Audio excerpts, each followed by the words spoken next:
You're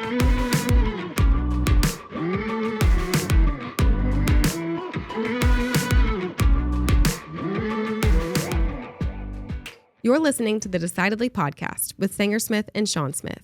Our mission is to help business owners like you defeat bad decision making so you can improve your health, wealth, and relationships. We do this by digging deep into the stories and expertise of our guests and distilling their knowledge into actionable wisdom for you to carry into your life and business. If you're new to the show, welcome. Be sure to hit the subscribe button so you won't miss out on any of our weekly episodes. If you prefer to watch this week's episode, head on over to YouTube for the full video. Now, let's get into this week's episode and defeat bad decision making in your life and business.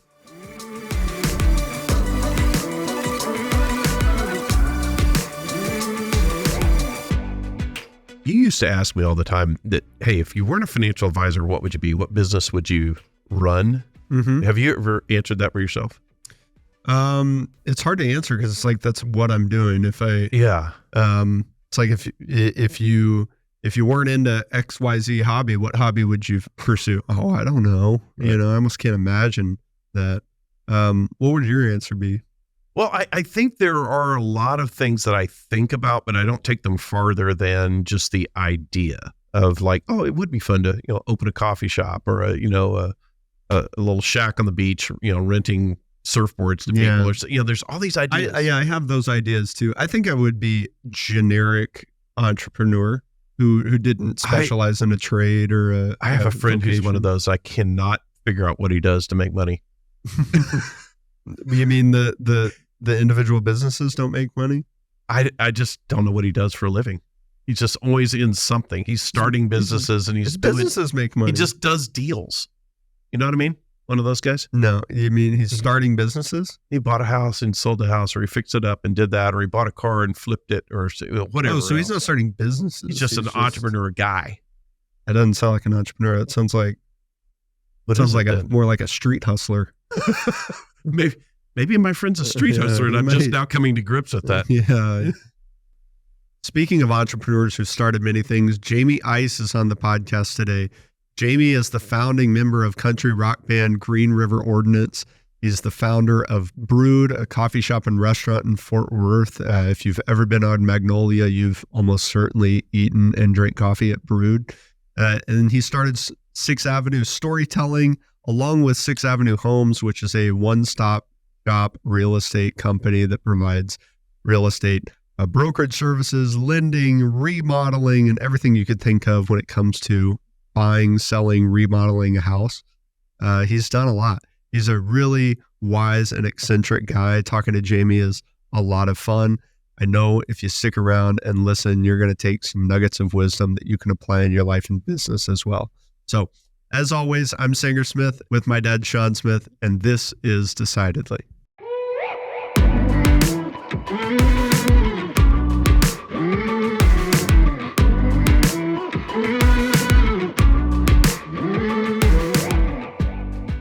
So tell me about how I was listening to some of your music this weekend, but tell me how you got into that band. Did you and your brother start that together?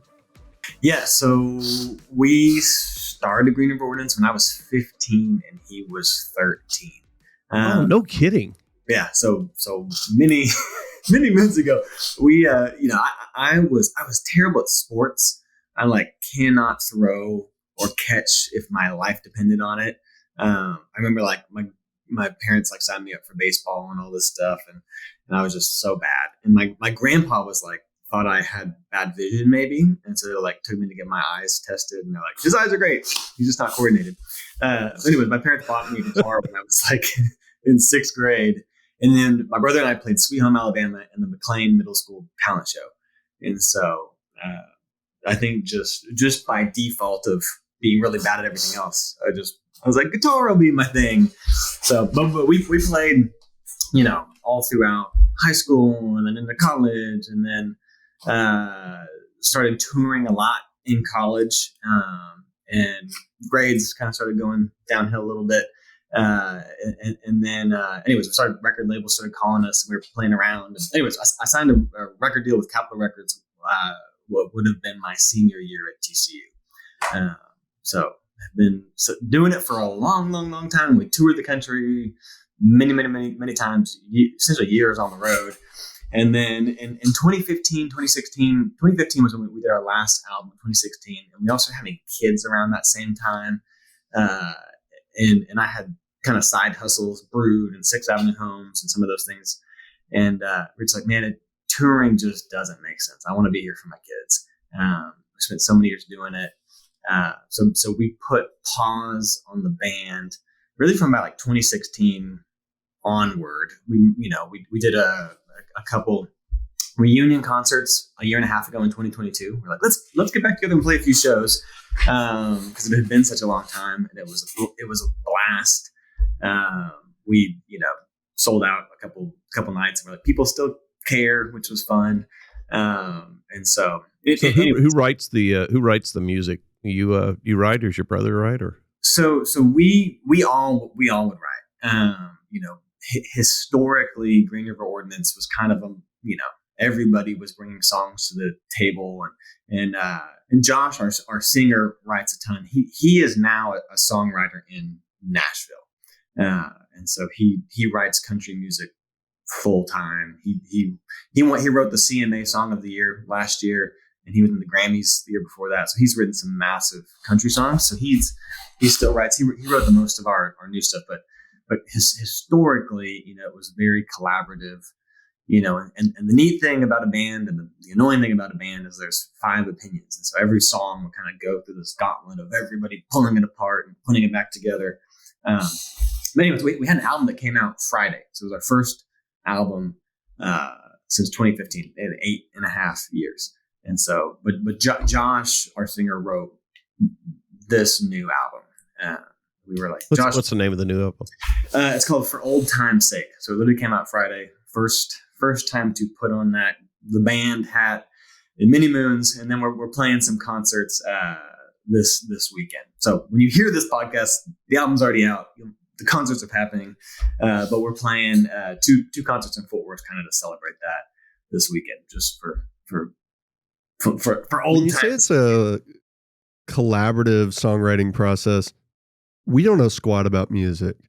So when I think of songwriting, I'm imagining somebody coming down, writing a few words, writing the lyrics, but there's that equal amount of care into writing the notes and the melody and the instruments. And so how do you write a song when there's 5 different people, 6 different people who all have an opinion? I don't know. I guess take me into the room and what does it look like putting that together? Yeah, so I would say every song is different. Some songs start out with a melody. There's this song, our song Red Fire Night, which kind of was a big Texas country song.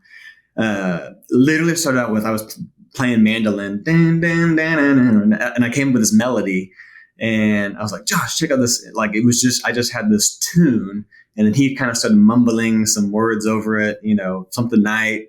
And so, then it evolved into Red Fire Night. And there's other songs, like our song Dancing Shoes, which was, Josh had a very fleshed out, lyrics and idea that was, like probably 80-90% done when he brought that to the table.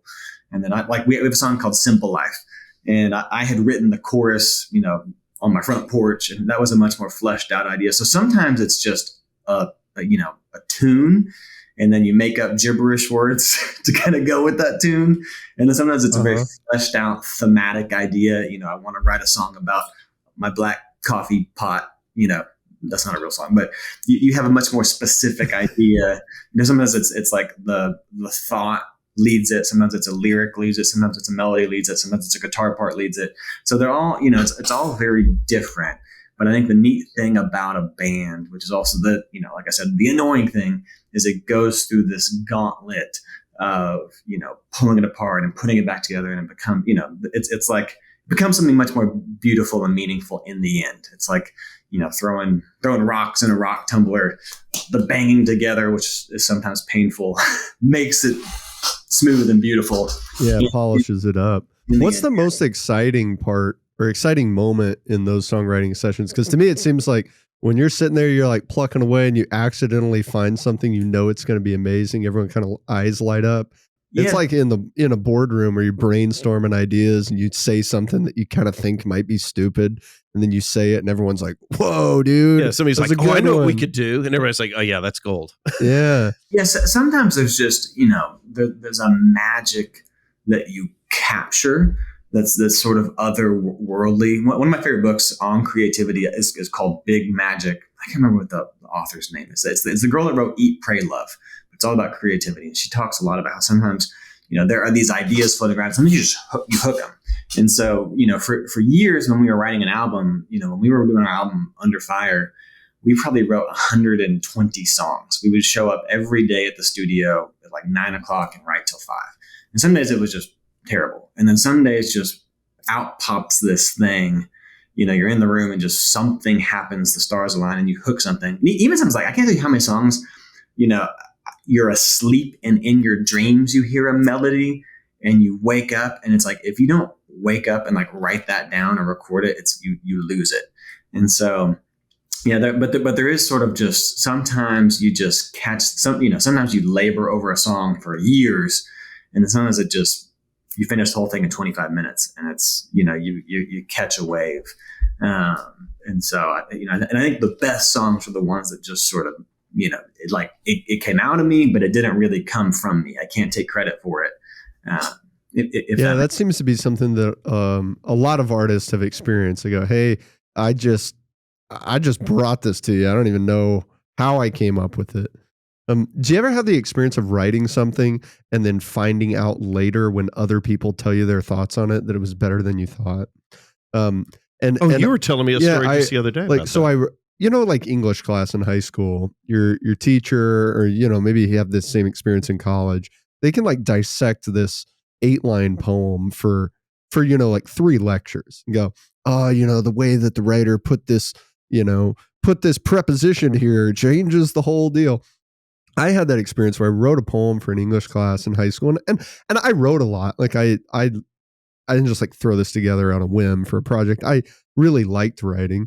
I wrote this poem. I was proud of it. The teacher was like, "Oh, this is amazing. I'm going to use this for example in the class." And he starts like going through it, like dissecting it like an English teacher would. And he started pointing out things that he was so impressed by that I totally did not do on purpose. I was like, I don't know. I didn't do that. That wasn't conscious. But when he points it out, it's like, that is true. It does make it better. Like if I had consciously put that in there, that would have been really smart. I just happened to accidentally find the right way to use that word or that line or that rhyme scheme. I think when you get into operating in your strength, you get into a flow state where you're just really creative. I know there have been periods of time where I've been working on something, whether it's artwork or whatever, and you start doing it consistently and just amazing things happen because you're operating in this zone where the creativity is just coming through you.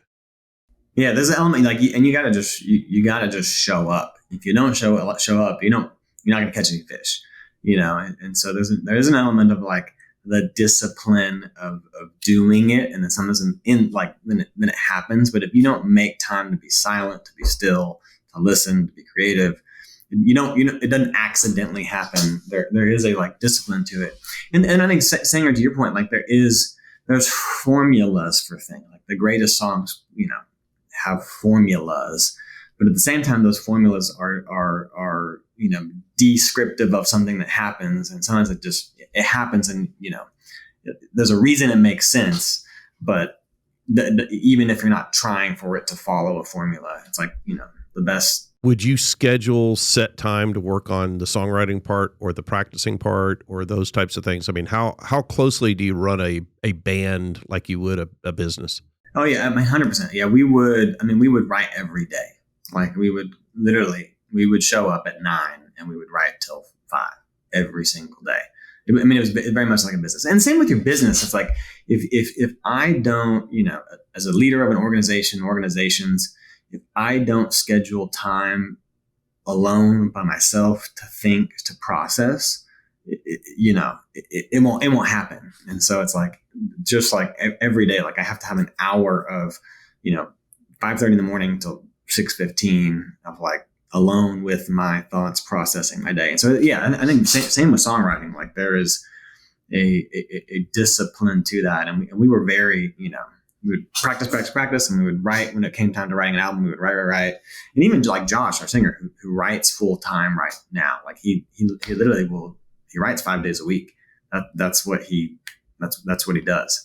And so I know, in business, when I look at a business or I'm coaching a business and in the own business I've had, one of the things we start with is sort of that highest level viewpoint. What is our vision? What is our personality or point of view? So if I'm saying I'm running an investment company, I have to have a perspective, right? This is how I think things ought to go. Do you go through that same sort of overt identification of this is the point of view of our band, this is the personality of our band? We're going to be funk, we're going to be folk, we're going to be country. Or does it just happen organically? I would say yes and no to both. I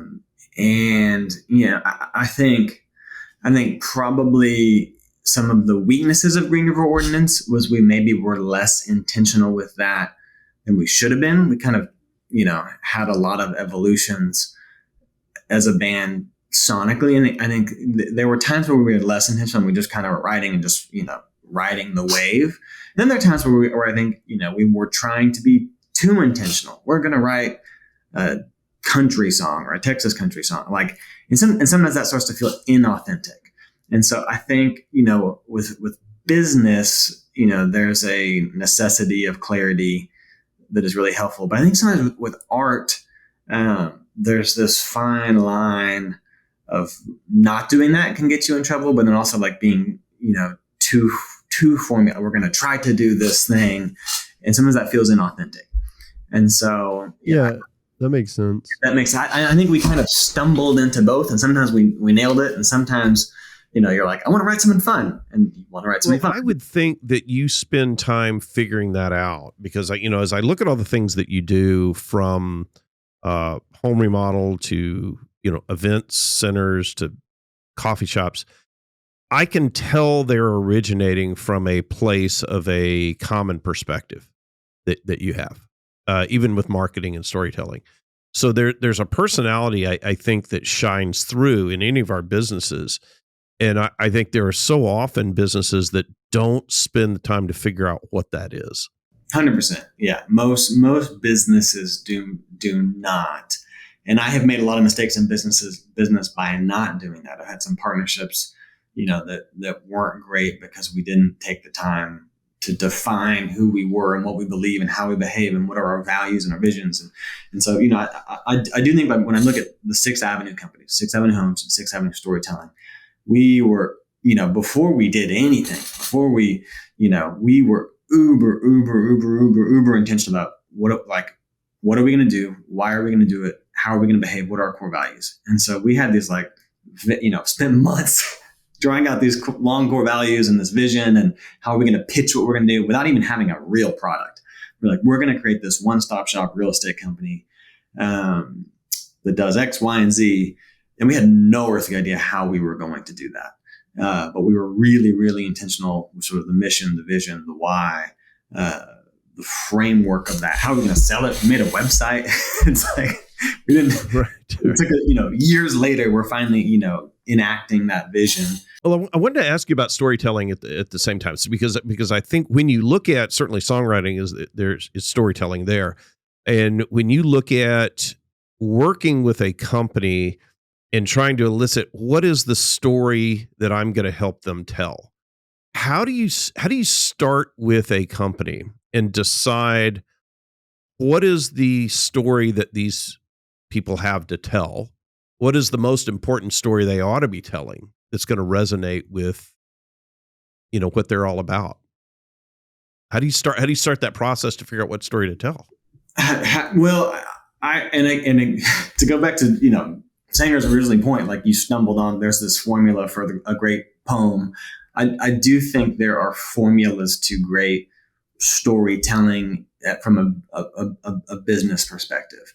And so before I answer that question, I think fundamentally, like one of the reasons we started 6 Avenue Storytelling is I started a bunch of businesses and I hired a lot of marketing companies, and almost all the marketing companies, could make me a logo or could make me a graphic, or they could do a photo shoot, or they're like, we're going to do SEO, or, we're going to make you a website. But I'm a big believer that pretty graphics don't sell things, words sell things. And so, would hire these agencies that make me a website, and I'd spend all this time redoing that website, or I'd say, hey, can you take over my social media? And it would be terrible. And so I'd take it back over. And then part of the issue was like they never took the time to create language to understand, articulate my story. So I think, to your point, I think how a business pitches itself, positions itself, communicates the story that it's telling is probably the most fundamental thing for how you get business, for how you market. I think marketing starts with language. The visual aspect of branding is important, but should come second. So I think one, there's an importance there, but two, how do you do it? So when I say storytelling, 6 Avenue Storytelling, we help entrepreneurs and small businesses grow using storytelling. And that's storytelling is this very fluffy marketing word. But what I mean by that is there's 2 stories. I think there's your story as an entrepreneur, as a founder. Here's who I am. Here's why I do what I do. Here's what I've been through. Here's my challenges. Here's the heart behind it. Here's my vision. When someone hears your story, you feel connected to them. So you're hearing my story a little bit now. You now trust me more. You feel like you know me. You want me to win. So there's the founders, the entrepreneurs, the origin story of the business. I think that's one story. The second story is your customer's story. And so your customers ultimately, thinking about how do you make my life better? And so, the framework for that story is you have a customer who wants something, and then they need something to get that something, and they have problems. And then how you as a business help them get the thing they want, solve their problems, and make their life better. And there's always, have you ever heard the quarter drill bit analogy? No. So do you own a drill bit? Oh, yeah. No, I think a quarter inch drill bit. It's the sentiment like at some point you went to Home Depot or a store or Amazon and bought a drill bit, but nobody wants a drill bit. What you want is a quarter inch hole, but you really don't even want a quarter inch hole. What you want is a quarter inch hole so you can hang a bookshelf on the wall, but you really don't want the bookshelf. You want a place to put your books so that you feel organized and clutter free. You can show off, look how smart I am. I read all these books. It's like the thing you want is organization and decluttering, but you need the quarter inch drill bit to get there. And so part of how do I tell the business a story? First, I unpack the founder story. That's their story. And then 2, what's the customer story? And it's like no one wakes up and is like, I want a marketing company. What they want is to grow their business and get more leads. No one wakes up and is like, I really want a real estate agent. What they want is to find a home. And so how do you articulate that customer story using customer-centric language? So there's 2 different stories, and I have kind of formulas for how we get to each of those. Each of those have importance, and you use them in different ways. Does that make sense? So walk me through that formula, because I know that in the business Sanger and I have, it is important to figure out with someone what is important about their money. For example, if as a financial advisor, I want to know, what's important about that, so that drives everything else, the goals and how we relate to them. When you look at finding the story for someone, how are you walking through that process? So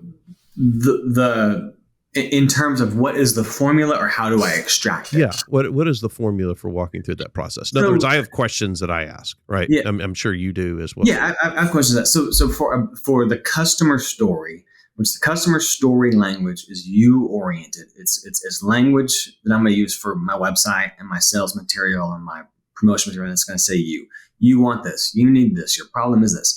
And so the formula is you have a customer. And so let's say that customer is someone who wants, to hire you're selling financial services, you're selling investing. That customer doesn't want a financial advisor. What they want is, security. What they want is like legacy. What they want. So find out, okay, business, owner, what does your customer want? The thing behind the thing, the shelf on the wall, not the hole. So what does the customer want? What do they need to get there? What problems are preventing them from getting there? and how do you solve those problems? And then what will their life look like afterwards? So for my real estate company, what does a customer want? You want a home that feels like you.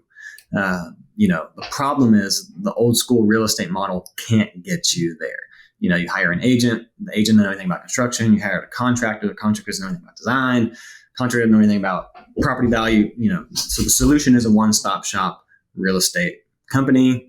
When you hire us, you're going to have a home that feels like you, blah, blah, blah. So there's a formula of what do you want? What are your problems preventing you from getting what you want? What's our solution? What's our authority? How do we empathize with where you have been? It's frustrating. We've been there. And then what are our steps to get there? So that's sort of my customer framework. And if I'm talking about the origin story, you generally have a founder that tried a bunch of things and had a problem and had an epiphany. Aha, there's a better way. There's a better way to do this.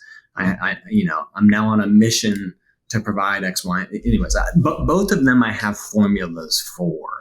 And so, but the thing is like most business owners don't know how to communicate either one of those. Or they might. A lot of times you have a founder or an entrepreneur or a head sales guy, like you get them in their room and they're going to charm it, they're going to naturally say it.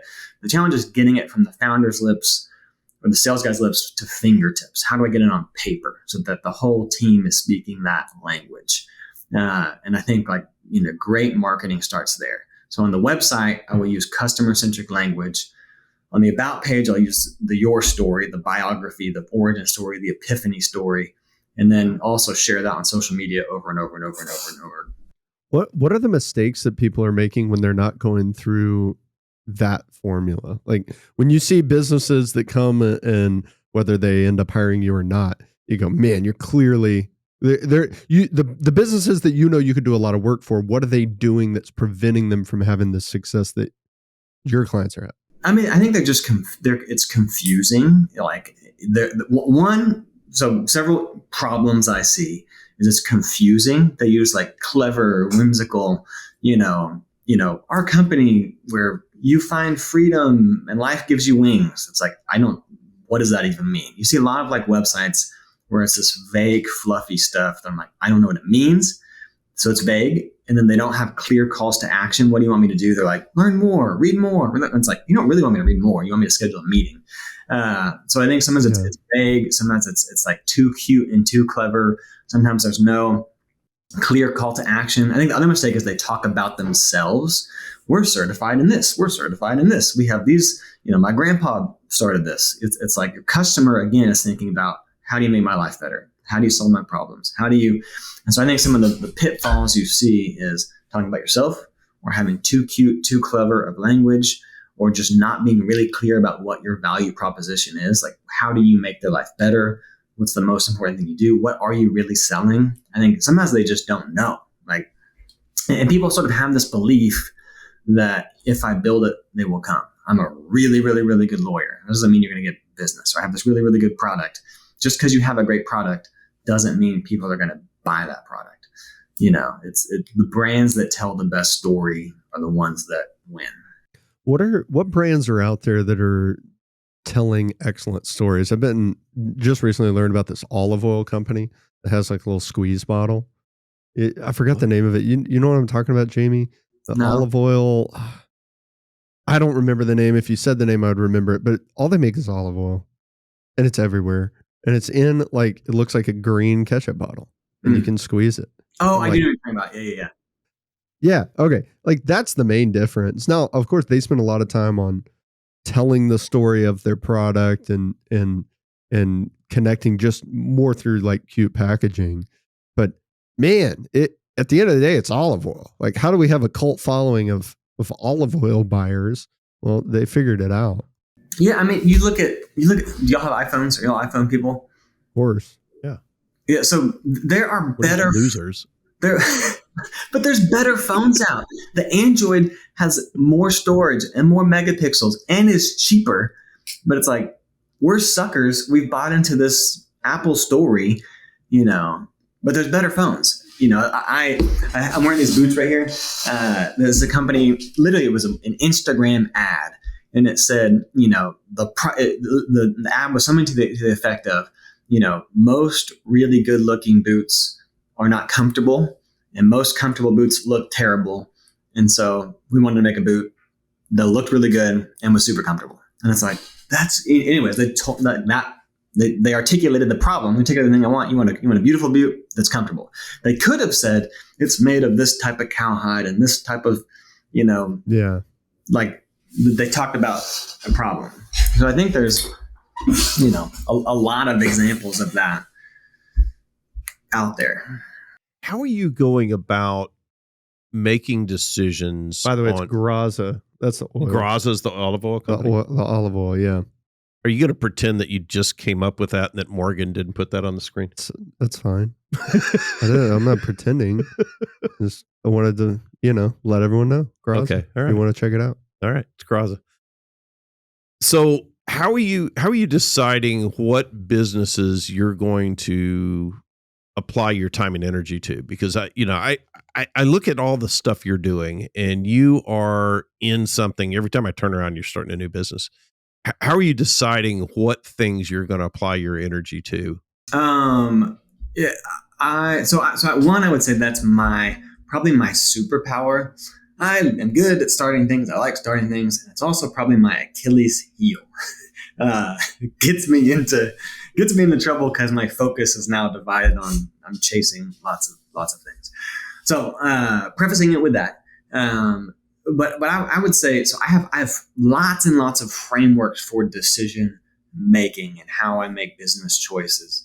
But at the end of the day, when it comes to starting a business, are you Enneagram people? Are you familiar with the Enneagram? Yeah. So I am a extreme 7. And 7s are motivated by novelty and fun and positive feelings.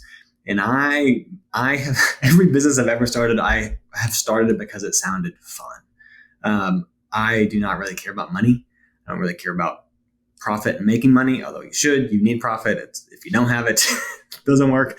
But generally, like I would say, every business I have ever started, I'm like, that sounds fun. And my personality is I'm going to chase it down until it's here. And sometimes I'm like, why did I do this? That's a lot of work.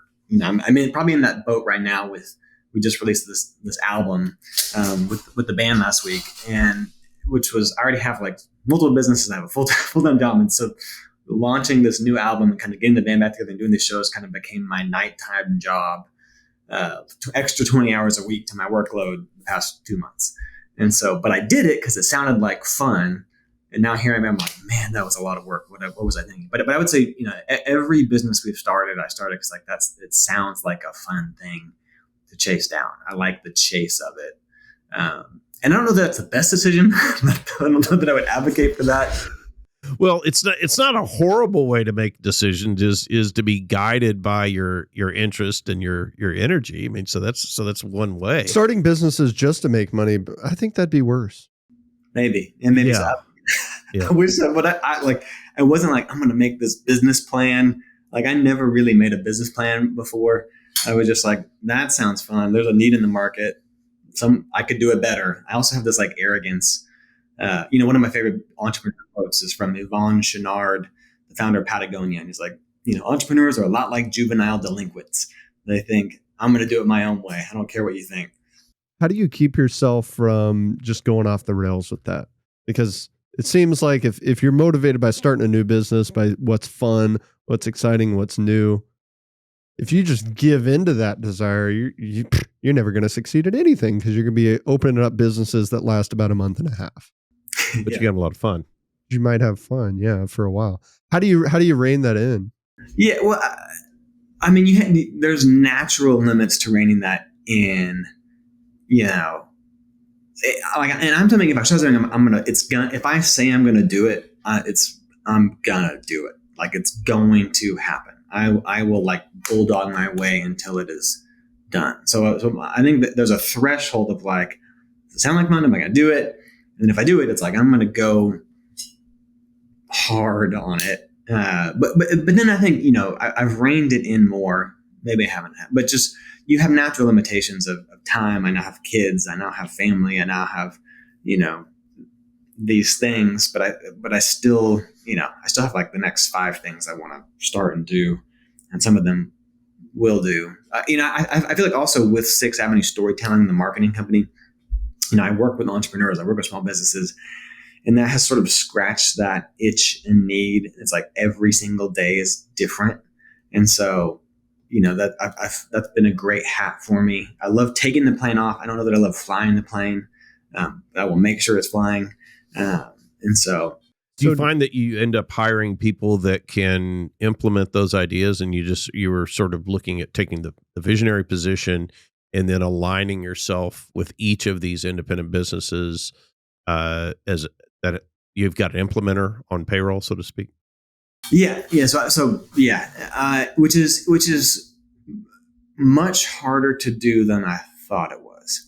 I don't. Are y'all? You mean you don't just tell people to do what's in your head and then they do it? but finding that operator integrator is very hard. I would say like with 6th Avenue Homes now, I have a fantastic leadership team. Someone who's running our brokerage. Our broker is fantastic. Someone who's running construction who's amazing. Our head designer, I've found those leaders, which lets me swing out a lot more. At 6 Avenue Storytelling, I have Sage, who runs my operations, which I went through several sort of integrators before I found the one.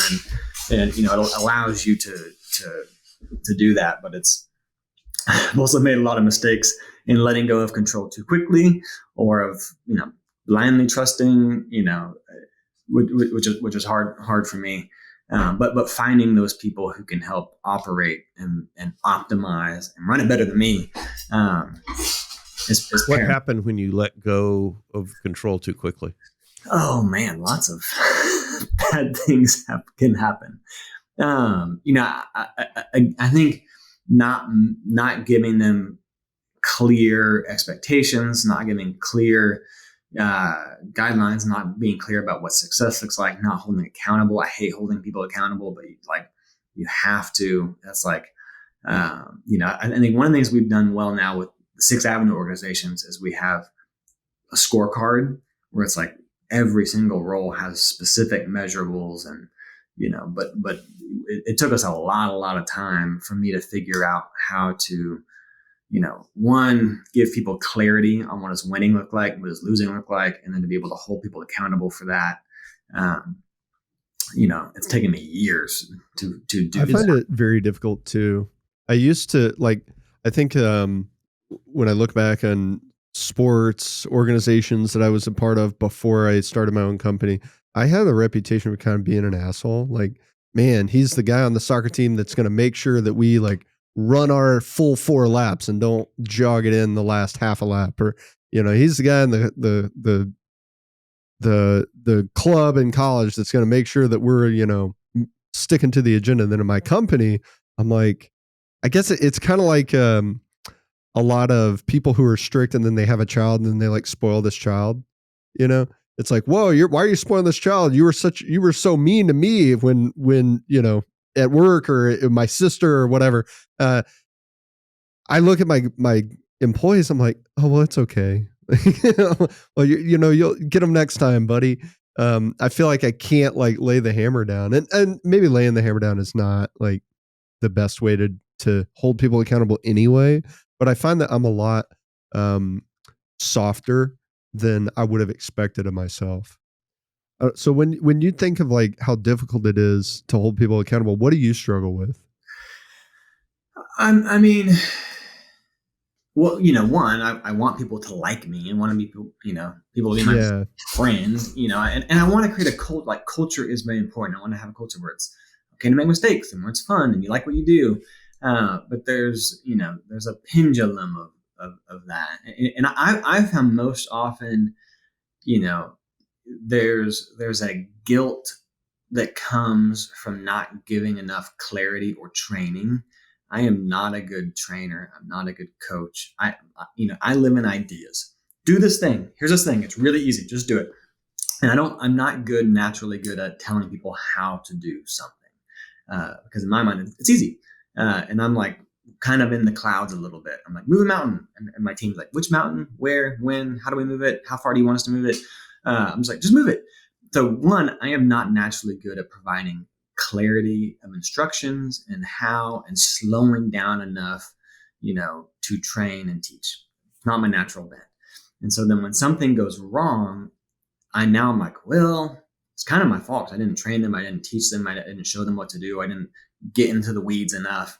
And so now, because I feel bad about not providing clarity, I also feel bad about holding them accountable. And so you kind of are in this like feedback loop of stuckness. I think that was some of my like early mistakes as a leader was I didn't provide clarity. And so because I didn't provide clarity, it was hard to hold accountable. And so, I've had to get a lot better at slowing down, providing clarity on what does done look like, what does success look like, what are measurables, and being crystal clear on that so that it becomes much easier to hold you accountable. And then as I've gotten older and as I've hired and fired, hundreds of employees and made a lot of mistakes through that, it's like it's much easier now for me to just be really blunt and direct in a non-emotive way, in a non-mean way, but around accountability. Yeah, it's certainly difficult to hold somebody accountable to implement a vision that you didn't properly explain, right? And I think there's a difference between saying, all right, here's my vision, I want you to implement my vision, versus let's create this vision for this company on what we want to see happen, and I want to give you enough latitude to take that vision in a way that you think it ought to go.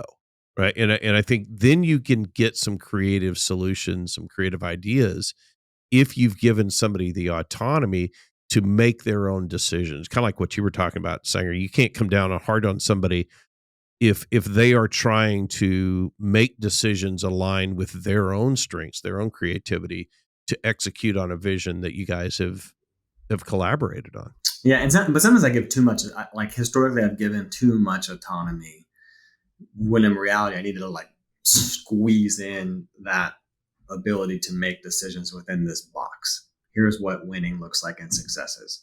It's like too much, without getting really clear.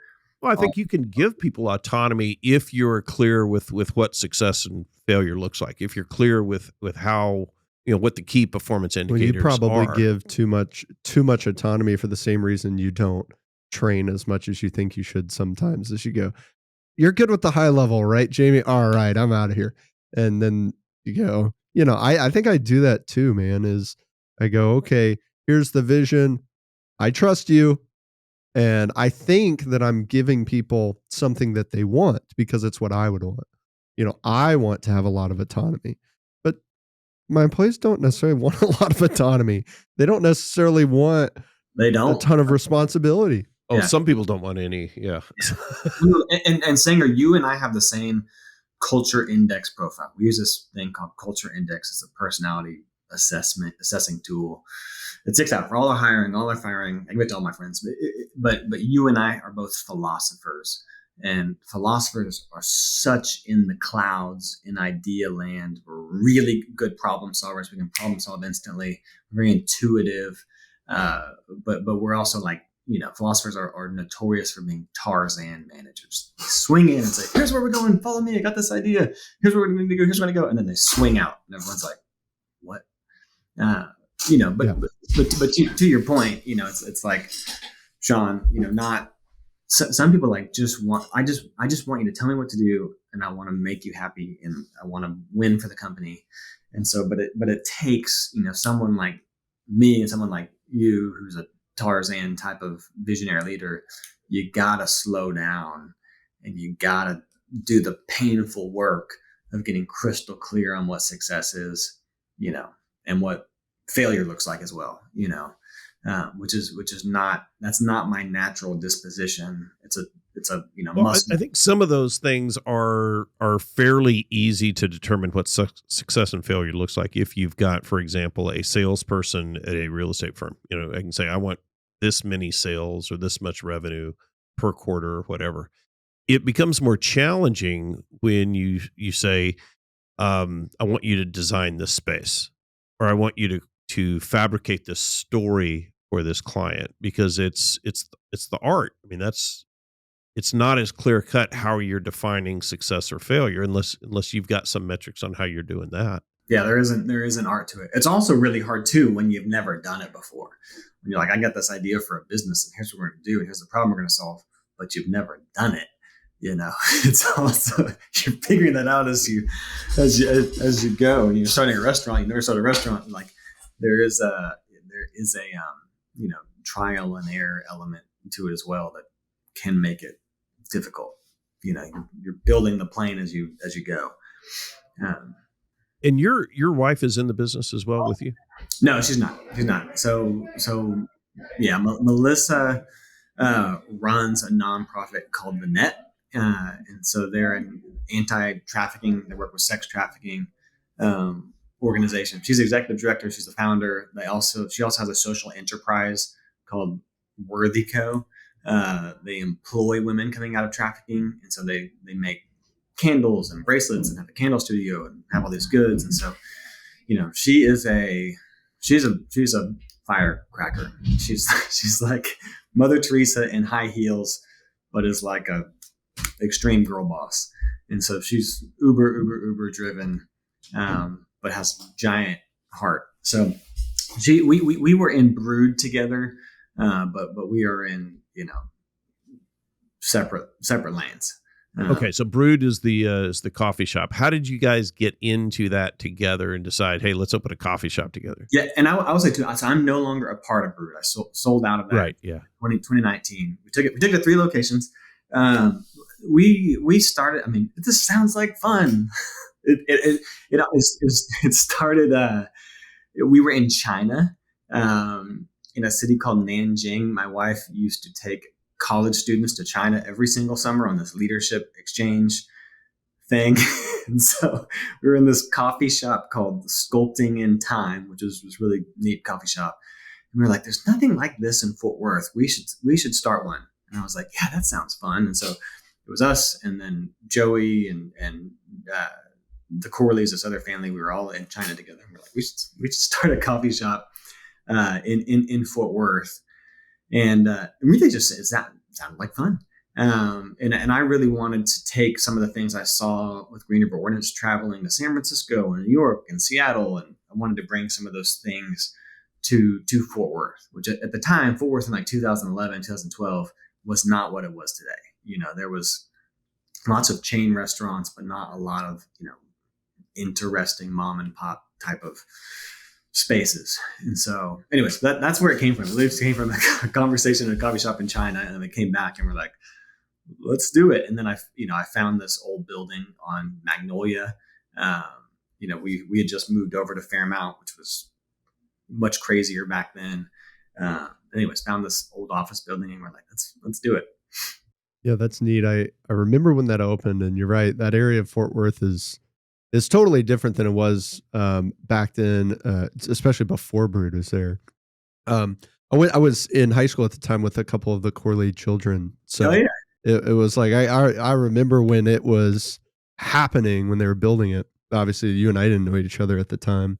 You've had so many transitions in your life, Jamey. Going from playing in a band to, hey, I'm going to start this coffee shop. Hey, I'm going to start this real estate firm, home remodel, one-stop shop.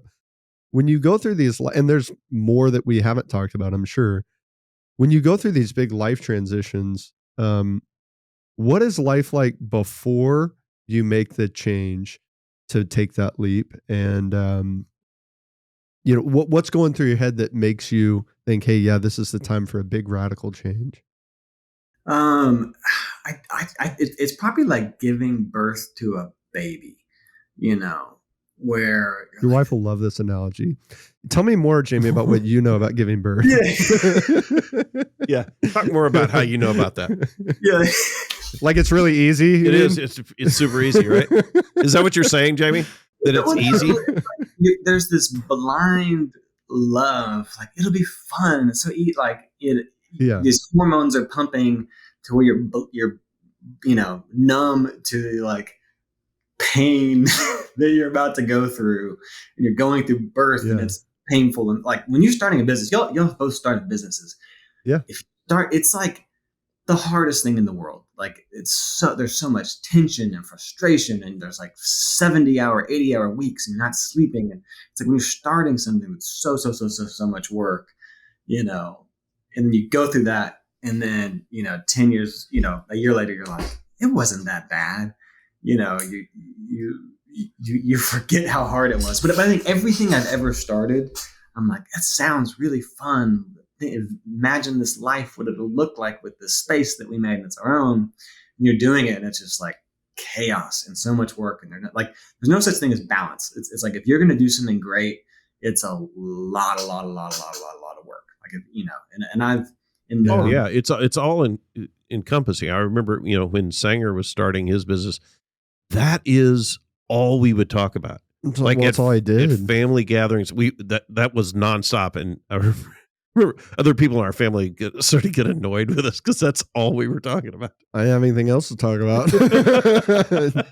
And it's always how are you making the decision when so you've got a business going and it's moving along, it's becoming successful. How are you making the decision to exit that business? Because you've gotten rid of as many businesses as you've started, and these are successful businesses. That's the appropriate balance there, right? Long term. Yeah, and I would say I learned a lot of that the hard way. I think I made mistakes in that as well. But I would, I think one of the things I've learned as I've gotten older is that, a yes to something is a no to something else. Every yes is a no. And so, there was a point where I was doing Brood, and I was still doing the band, and we were doing 6th Avenue Homes, and we were doing the 411, and it was just too much. And I was like, I'm drowning. And my wife was like, Jamey, I think we need to exit Brood. I think we need to exit the 411. And I was like, I can't do that. These are my babies. My identity is, wrapped up in these things. I'm proud of these things. And she's like, you're doing too much. And so, there was a lot of back and forth, but I was ultimately listened to her, and I went to my, partners and was like, hey guys, I need to sell out of this. Some of the best decisions I ever made. It freed up my space, to do that. But I think just learning, to prioritize. There's a book. Have y'all read Essentialism by Greg McKeown? Man, that wrecked my world. The disciplined pursuit of less. And I still feel I'm probably terrible at that, but I've gotten much better at saying no and knowing when to kill something or in something. I think I've gotten better at that as I've gotten older, but it's a hard thing to learn. There was a business coach years ago who gave me that advice. He says that, Shawn, the more successful you become, the more you'll need to be successful at saying no to things, because more opportunities are going to come your way. And so he said, you've got to be clear on what your strengths are, what your purpose is, because there are things that are going to distract you. But yeah, that's solid advice. Jamey, what would you say is your top decision-making tip for business owners? That's a again, as someone who is a Enneagram 7, does a lot, picking one thing is very hard for me. I will say, so 6th Avenue, my 6th Avenue brands, we have like 15 core values, which anyone that talks about core values or has written books on core values is like, you should have 5 or 6 or 7, and I have 15. Right. Overachiever. Well, it's not overachiever, but I like having rules for making decisions because it makes life easier. I don't have to think about this decision. And so we have 15, and all of those are important at different times. To what we were just talking about, one of those is we prioritize. We practice the art of prioritize and execute, because a yes to one thing is a no to something else. And so sometimes it's like you have to say, what's the most important thing? What will make the most important impact?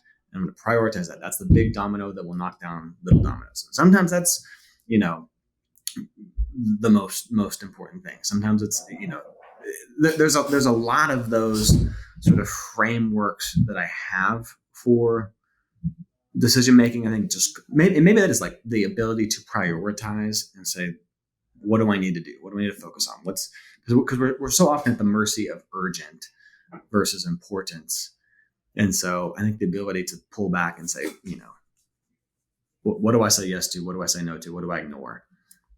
But I also think like find another just overarching theme is like, understand your why, articulate your mission, articulate the heart, do something that you believe in is going to, create meaning and impact to you. Because if you don't have that at the core, then it just, it's meaningless. And so maybe that's a more fundamental a priori starting principle is, really know why you're doing something. Thanks for being here, Jamey. Where can people connect with you and the work that you're doing? You can follow the 6th Avenue brand, 6th Avenue Storytelling, 6th Avenue Homes. You can follow me. If you Google Jamey Ice, Jamey ICE, like an ice cube, you can find all my stuff. Cool. Thanks again, man. Hey, thanks, Jamey. Thanks for having me, guys.